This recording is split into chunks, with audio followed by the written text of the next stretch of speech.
जय श्रीमन नारायण। ए पर जे टिप्पणी हम करे जा रहल बा रामानुजदास श्रीमान गट्टू वेणुगोपाल स्वामी जी के द्वारा दिहल गयल बा। अध्याय 18 मोक्ष संन्यास योग श्लोक 39।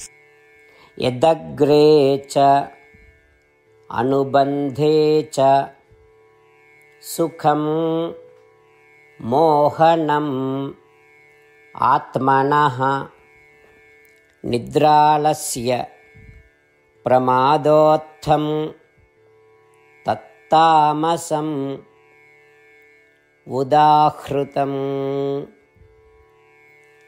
ओम। गीताचार्य श्री कृष्ण परमात्मा अर्जुन समेत हमनी सबके मोक्ष संन्यास योग सिखा रहल बानी। परमात्मा कह रहल बाड़न, हे अर्जुन, ज्ञान के नींद आलस और त्रुटि के ढकल बा। अगर ज्ञान धुंधला हुई जाला ता चीजन के असली प्रकृति के पता न चली।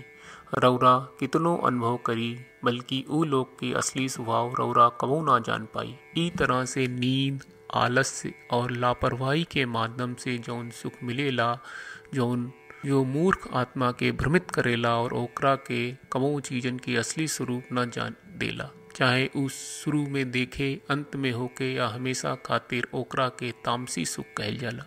ई कह के श्री कृष्ण परमात्मा ई साफ कर रहल बाड़े कि अतिरिक्त नींद, आलस्य और गैर जिम्मेदारी सब ज्ञान प्राप्त में बाधा बा।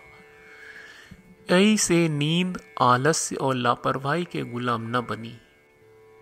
श्रीमन नारायण की सेवा में सब कुछ करत, श्रीमन नारायण की प्राप्त के आपन जीवन के लक्ष्य बनावत और खाली श्रीमन नारायण की शरण लेके हमनी के श्री कृष्ण परमात्मा के वचन के श्लोक के रूप में जैसन बा वैसने दोहरावे के कोशिश करी जा। यदग्रे चानुबंधे च सुखं मोहनमात्मनः निद्रालस्य प्रमादोत्थं तामसमुदाहृतम्।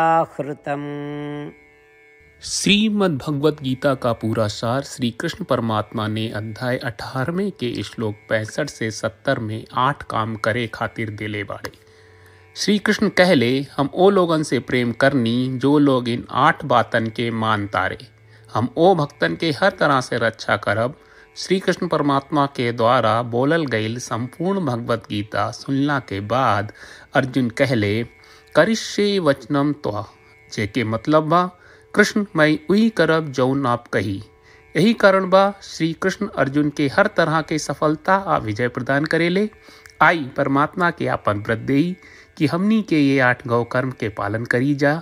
ई वचन परमात्मा के देवे से बड़न कौनो पूजा, तपस्या, यज्ञ नहीं। हम 8 प्रण कहब जौन हमनी के करे के चाहिए। आप सब कृपया इन्हन के आपन दिमाग और दिल में सोची। श्री कृष्ण के आपन वचन देवे के ई तरीका में हमनी सबकी कल्पना करे के चाहिए कि श्री कृष्ण का चेहरा खुशी से चमकत बा और खुशी के एहसास करत बा। जय श्रीमन नारायण। यहाँ हमनी के 8 वादा बा। हमनी के पहला वादा, हे श्रीमन नारायण, आपका निर्देश के मुताबिक हम हमेशा तोहार ध्यान करब और तोहार बारे में सोचब। हमनी के दूसर वादा, हे श्रीमन नारायण, आपका सलाह का अनुसार हम हमेशा आपका भक्त रहब।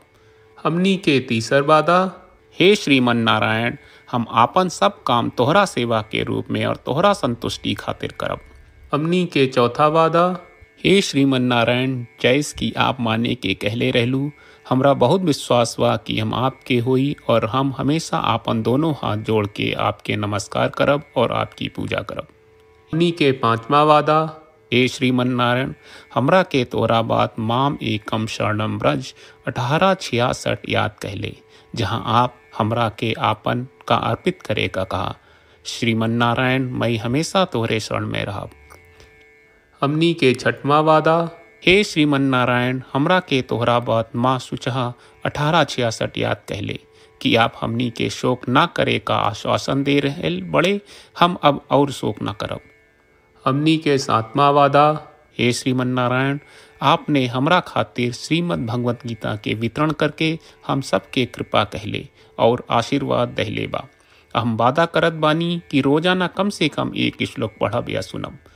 हमनी के 8वां वादा, हे श्रीमन नारायण, आप गीता के पूरा मानवता तक ले गयलू। हम गीता में आपके दिव्य वचन के उन भक्तन तक पहुँचावे के प्रयास करब जे गीता से अपरिचित बा। हे श्रीमन नारायण, हम उई करब जौन तू करे का कहब। हम ऐसन व्यवहार करब जैसन आप चाहत बानी और हम खाली आपका खातिर काम करब। श्रीमन नारायण के रोज आपन वचन देहल कि हम ओइस करब जैस आप कहत बानी। ई अपने आप में बड़न पूजा बा। श्रीमन नारायण करशे वचनम त्वा। श्रीमन नारायण हम तोरे निर्देश के मुताबिक काम करब। सर्वम श्री कृष्ण अर्पणम अस्तु। जय श्रीमन नारायण।